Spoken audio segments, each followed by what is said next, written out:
Hi everyone, in this video I'll be swatching the second page of Daniel Smith's watercolor line.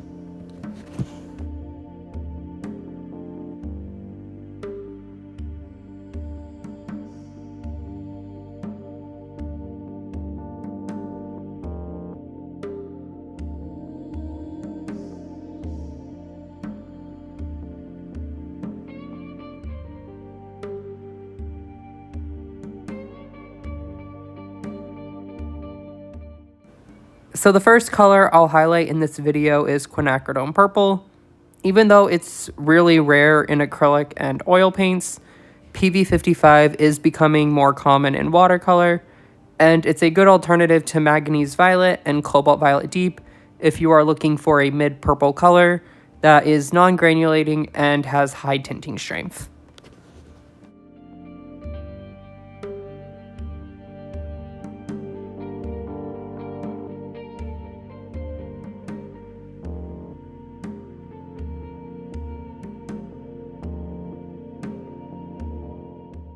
So the next color I'll be going over is ultramarine violet, which has two different versions. One that looks like a very bluish color, and then there's this one right here, which is a softer granulating alternative to the more popular dioxazine purple. So if you don't like high staining colors, this is a good choice for a bluish purple.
So Daniel Smith's wisteria color is a tint of the quinacridone magenta pigment, or what they call in their line quinacridone lilac. Overall, I really like this color. It's a really nice tint of pink.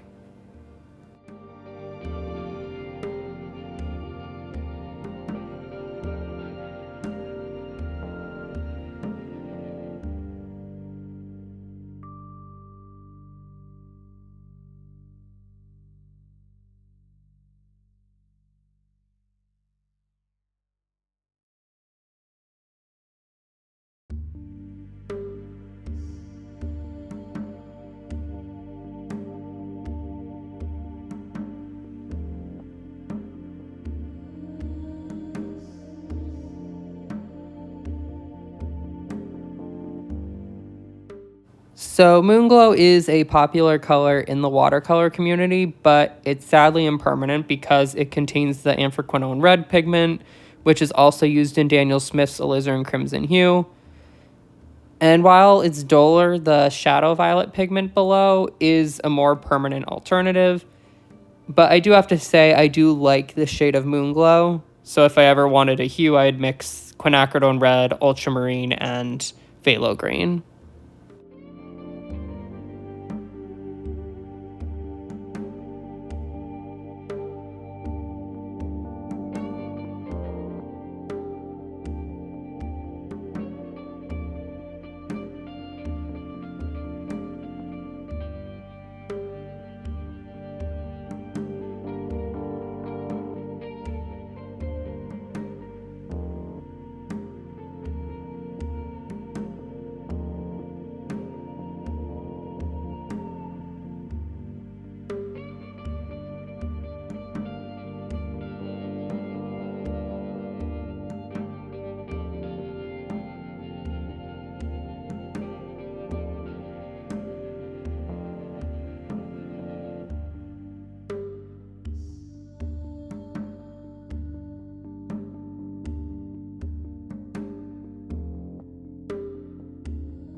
Phthalo blue turquoise is the single pigment version of phthalo turquoise, or PB16.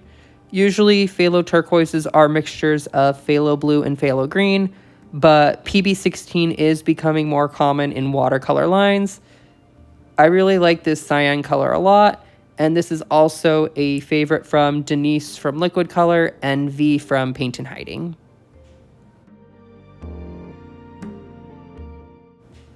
So the next color we'll be going over is Indinfrome Blue, and this is my favorite blue pigment that you can get for its deep shade.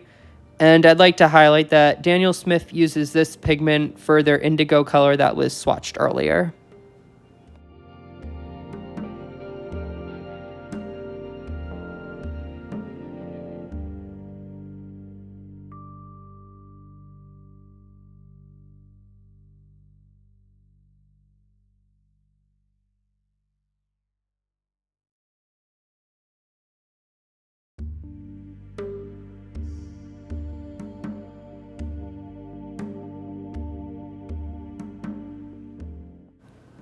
Lapis lazuli is one of the Prima texts that Daniel Smith has, and I'd like to highlight it because it was the original color used for ultramarine, and it was very expensive historically. And when I'm swatching this color, it looks duller and weaker compared to the synthetic ultramarines, so I'll just stick with the synthetic versions.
So Prussian Blue and Mayan Blue Genuine are both impermanent colors, so I'd recommend using different alternatives.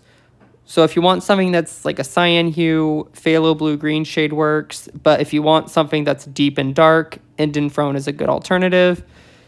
But I'd also like to highlight that Prussian Blue is the first synthetic blue pigment made.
Cobalt teal blue is a beautiful color that is very close to the hue of web color cyan.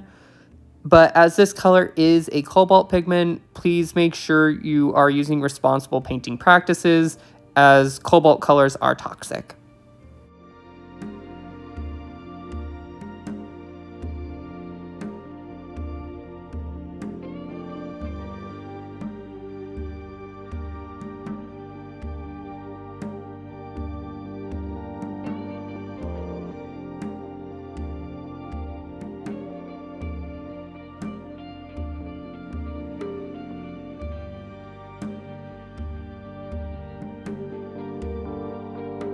So now I'll be going over phthalo turquoise. This one is a mixture of, I think, phthalo So the phthalo green turquoise I'll be and phthalo swatching green. is the one that's more common in especially acrylic and oil paints, where it's made with a phthalo blue and a phthalo green. And like the phthalo blue turquoise, I think this is a really pretty cyan color. In acrylics and oils for phthalo turquoise. And there are some watercolor brands like Core and Graham and Finelli that still use this as their choice for phthalo turquoise. Then we have ultramarine turquoise. So this one uses an ultramarine mixed with a with phthalo green blue shade. So the hues are similar, but this one will give you a more granulating option if you would prefer granulation. And I think this is a nice turquoise, really pretty. I don't know which one I prefer more, but there is also a video that Otto made called comparing the two. So the third color we have is cobalt turquoise, which I think is PB36. So this looks, it looks duller than like the cobalt teal and the phthalo turquoises, but yeah, this is a pretty nice granulating color if you like granulating cyans. This is a nice choice for granulation in cyan. So now we're getting to our next Primatech color, which is Sleeping Beauty turquoise. This is a really nice color. Okay, yeah, this is really pretty. But from what I've heard, I think this color fades, so I would not use it, but just a warning for those who want to use this color, because it is really pretty. So, okay, so two more before I push up. Okay. So the next color we have is Amazonite.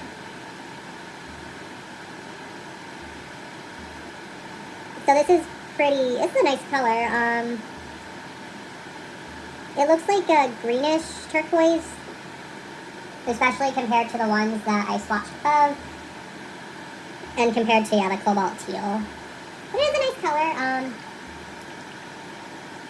I like it.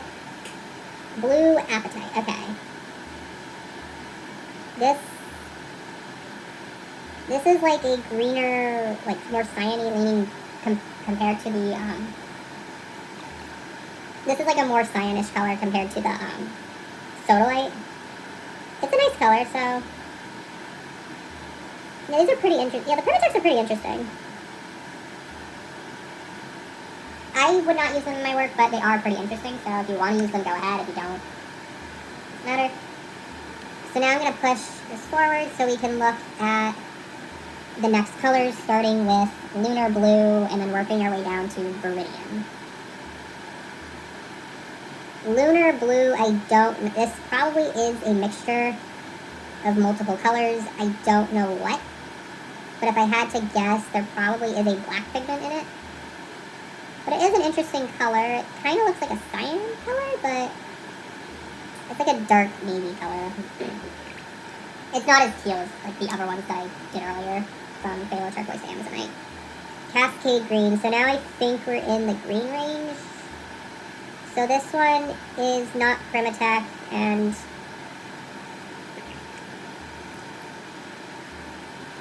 so I'm guessing this is probably a mixture. It looks nice. It's a nice deep green. So if you like deep greens, this is a nice choice. So yeah, I like it. It's nice. Jadeite. This is a Primatech.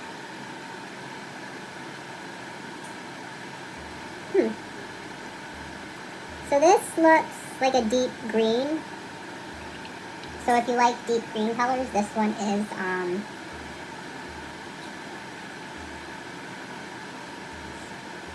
looks nice. It's a nice green. I'd say it's like a middle green. Looks nice.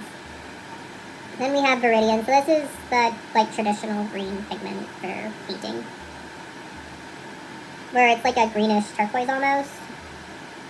And this color is hard to re-wet, and it's granulating.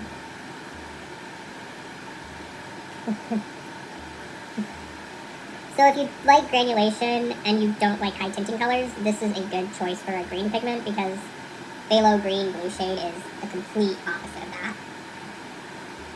So now we'll go to column 5, which will start with the diopside green. Okay, so diopside green is, this one is a color that so this is another Permatech. It looks nice. It's a bright green. This is nice. I like it. Okay, this is a nice green. It's the Permatech, like, Jadeite and Amazonite. And then there's a few others, I think, that are Permatechs. Oh, yeah, green apatite. Okay, yeah. This is nice. I like it. It is a nice green. Phthalo green blue shade. So this is PG7. Okay, yeah, typical phthalo green, the greenish turquoise color that you associate with phthalo green, that some painters don't like because it's artificially bright. It's pretty, but yeah, it is a nice color. I like it. I prefer PG36, but it's pretty. Prussian green. I don't know what this is made out of. Probably, I'm guessing Prussian blue, and I don't know what they add as their secondary color. I don't know if they had a yellow or a green. It looks nice. I don't know what it is, but it looks pretty. Terre Verte. Okay, this one is another one of these. It's one of those hard to re-wet colors, like ultramarine violet, cobalt violet, potter's pink, and Viridian. Okay, it's like a muted green. It looks pretty, but I've never used Terre Verte or Green Earth, but it looks pretty, so if you want something that's green, it's an interesting choice. So what is after Green Earth? Cobalt Green Pale. Why is it called Cobalt Green Pale? Okay, this one's hard to re-wet, too. This is actually harder to re-wet than the others. This is even hard. This is like potter's pink level hard. This is definitely harder to re-wet than, like, my evergreen. Like, this is harder to re-wet than Terre Verte and Viridian. Maybe it's just the dot card. Maybe it's just the dot itself.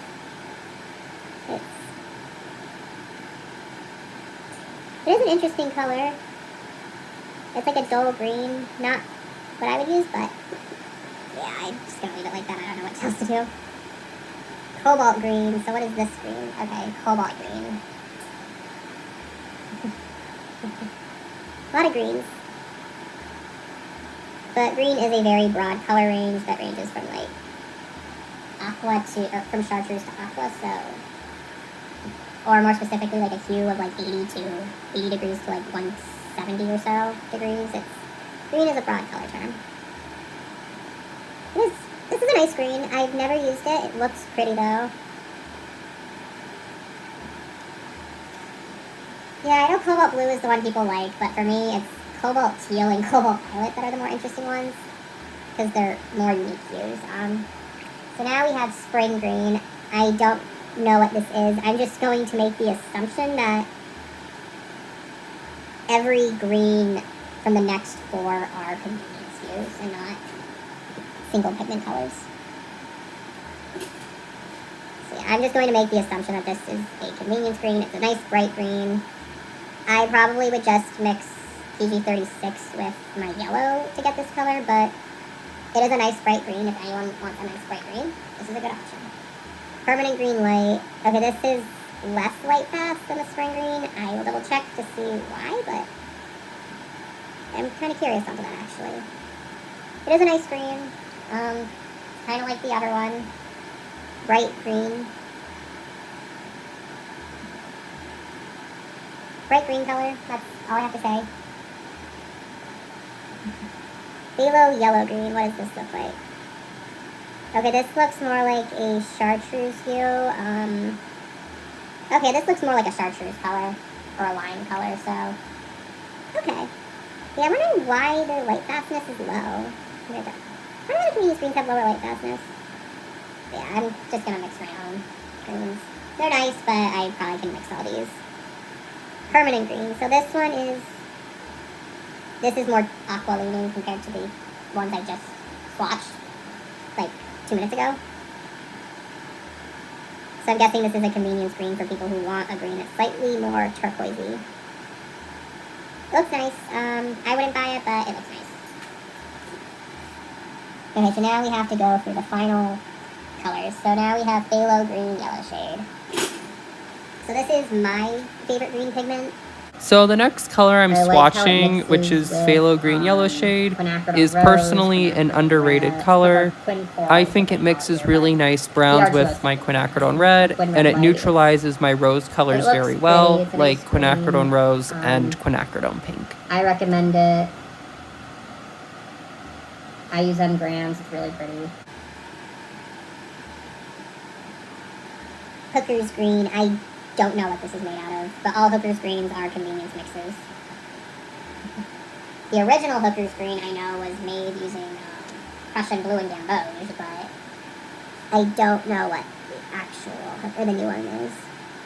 I don't know what this formula uses. I just know that Hooker's green is a formula that uses multiple pigments. What's the next color? Sap green. Okay, this one is like the other one. Sap greens are always used of the original color. So even though I haven't used this color, Daniel Smith's original sap green was very popular when it had the discontinued quinacridone gold color in it. But the formula is going to change for sap But it green, does seem like it would be a very useful color, especially in landscapes, for its dull yellow-green hue. Orange pigment, because quinacridone burnt orange is discontinued. Serpentine genuine. Okay, what does this look like? I think this is an Everprimatech.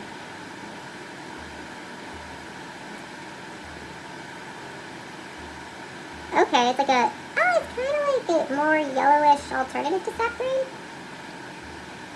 Huh. Never tried it, but interesting color.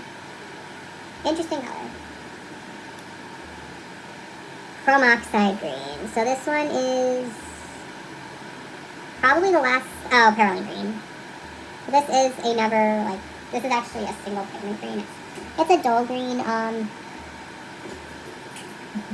neutralizes well, I think, with dioxazine purple. But yeah, dioxazine neutralizes really well with yellow green colors. So now we have the green apatite. This is probably the last, so this is the last Primatech on this page, but there are the more brownish ones that will be shown later.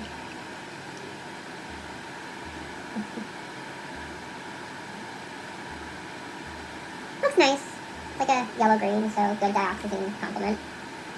Okay, so now we have the last 4 colors of this page. So we have Rare Green Earth. I don't know, is this like the genuine green earth pigment? It's like really gray. It doesn't look green to me, it looks gray. It looks gray to me. This does not look green, this looks gray. I have no clue what this is made out of, but it does not look green to me.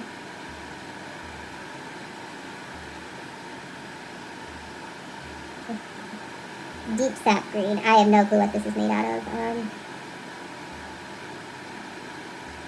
It looks like a dark convenience green.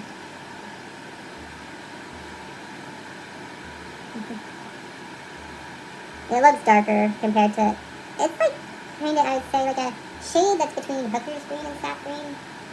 I have a lot of convenience greens, so these could be useful for people who like those. Perylene green. So this one's an interesting color because it's a dark green that's from a black pigment.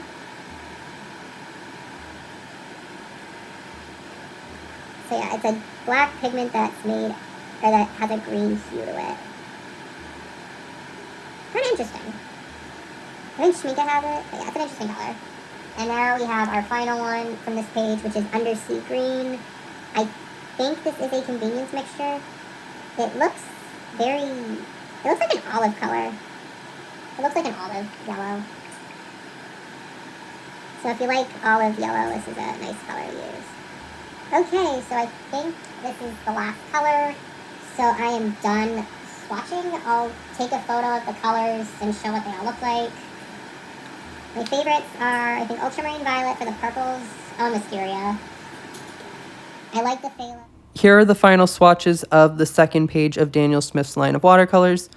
My favorite colors on this are Wisteria, the phthalo turquoises, Indinfrome blue, French ultramarine blue, manganese blue hue, cobalt teal blue, ultramarine turquoise, and the two phthalo greens. I'm curious to hear what your favorites are in this line, and I hope you enjoyed this video.